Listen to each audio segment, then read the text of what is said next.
that we are going to bring up today is we are going to talk Disney Plus and Disenchanted. Now, I believe, yeah, Disenchanted. Holly and I have both watched this. Holly and I have both watched this. So, even though I've just done a bit of talking, Holly, if it's okay, I will take the lead on this one, and then I'll let you take the lead on Wednesday because I know that you were the first one to bring Wednesday up. So, 15 years ago, there was a film called Enchanted, starring Amy Adams, Patrick Dempsey, James Marsden, Idina Menzel. And this film was Disney in extremely self referential and self aware mode. I think probably the most self aware thing Disney had done, probably since The Emperor's New Groove. And the whole idea of Enchanted was that it starts off as an animated film in like typical Disney princess animated fashion. And you meet this princess called Giselle. She meets a prince. He goes, "Oh, we'll get married in the morning," after meeting her the night before. And then she gets transported by the evil like the evil queen who's always in these stories. The evil queen. She gets transported to this terrible, terrible place, which happens to be live action modern day New York City. And that finishes with a happily ever after. And then this film, Disenchanted, it's kind of like Disney going, okay, cool, but what happens after the happily ever after? And they very much talk about this. They talk about it starts off with the animated form as well. You have a chipmunk reading the story of Enchanted to his two kids, and then they go, "Let's read it again. Let's read it." He said, "No, let me tell you about what happens after the happily ever after." And he brings out a new book from the shelf called Disenchanted, and and they tell the story of Disenchanted, in which Giselle has been living in New York for all this time. She is the stepmother to Patrick's. Well, no, his name is Robert. Robert's daughter Morgan, and they have a daughter of their own. But with everything that's been going on, they go through this whole.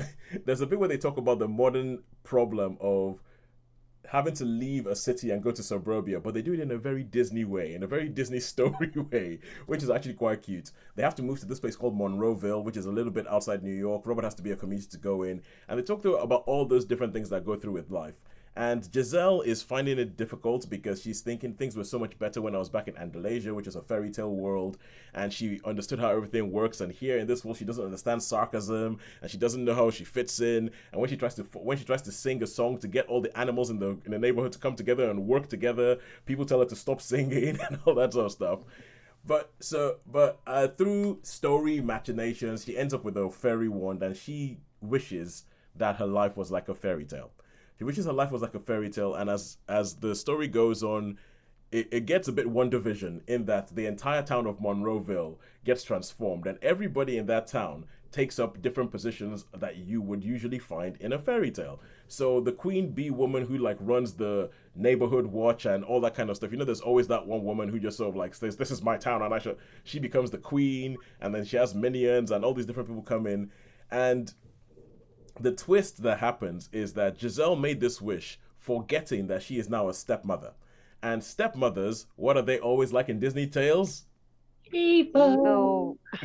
Exactly, exactly. So Giselle, Amy Adams, who plays this sort of like ever optimistic, lovely, like sun shining out of every orifice character of Giselle, now becomes starts finding herself being pushed into the mold of the evil, wicked stepmother. And stuff happens. Stuff happens. So the whole thing is like, okay, what are we going to do about this? So I'm just going to put that out there. Holly, what did you think of this? I really enjoyed it far more than I thought I was going to. I put it on in the background because I felt bored, and I was planning on, and I still did do, play solitaire whilst watching it because my attention span is very small. You're going to love Avatar. Great. I will be doing something else throughout the entirety of it. No, I thought it was very sweet, um, quite funny, and very watchable. It wasn't profound. It has not changed my life, for better or worse.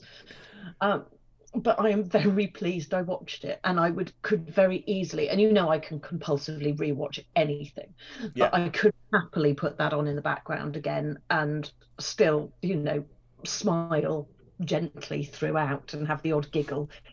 And I have a sneaking suspicion I probably got damp-eyed at some point or something because I'll cry at anything.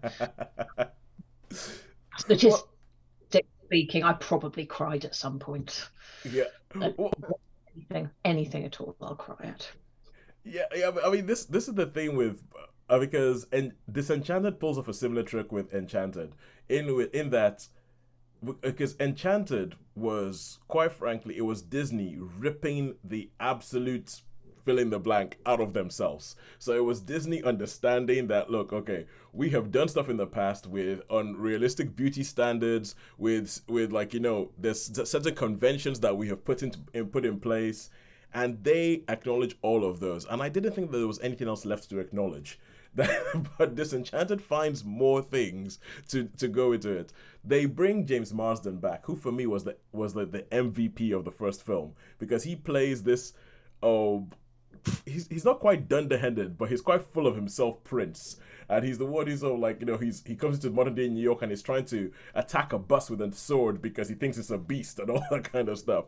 And he has for me the line of the film where there's a bit where he goes, "Don't worry, we'll come up with a very brilliant plan at the very last minute which will solve all of our problems." And both Enchanted and Disenchanted have this whole thing where they manage to rip it out of Disney. They know what it is. They know what Disney happens. They know what kind of stuff that happens. They know what happens in these sort of stories. They manage to acknowledge it while at the same time still being that type of story. So this also at the same time still be that type of story. So I think it's quite cool. There's a song that they do in this film called "Badder." That is a two-hander between Amy Adams and Maya Rudolph, who plays the sort of queen bee of the town, which had us humming it afterwards because we just think I think the lyrics are funny. I think it's good. I really enjoy this. I really enjoyed this Enchanted. And for a belated sequel, it is way better than I think it has any right to be. Because you could think this would just be like a cash grab, or this is just for them to come up with more content to convince people to get Disney Plus subscriptions. And I'm sure that is in there. I'm sure that that's part of the reasoning. But at the same time, they actually made a good film. They actually made a good film. I think Amy Adams is brilliant in it. I think James Marsden's back great, and I really enjoyed it. And even the message that it gives, the message it gives is not as twee, I don't think, as you would expect. It's not as twee as you would expect, but it's still good. I think I love this sort of Disney mode of letting real life interfere with the fairy tale every now and then. I actually really like it. So I would give this Enchanted. I would give it a 4. I would give it a 4 out of 5. I'm going to join you there, and I have just remembered where I cried as well. So, Well, you encouraged me because I was hesitating about watching it because I thought I don't want to be disenchanted because I quite like the first one. So you encouraged me, so I probably will go and see that. Yeah. When yeah, I have a book. Yes, I will go and see that. I Well, think it's on Disney Plus. Huh? I think it's actually more enchanting than the first one. Oh, You know? Okay. I wouldn't go that far. I wouldn't go that far because I think that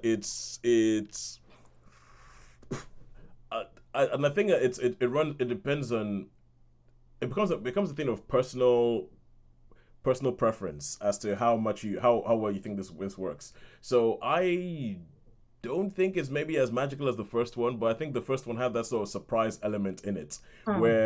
where you weren't expecting it and everything like that.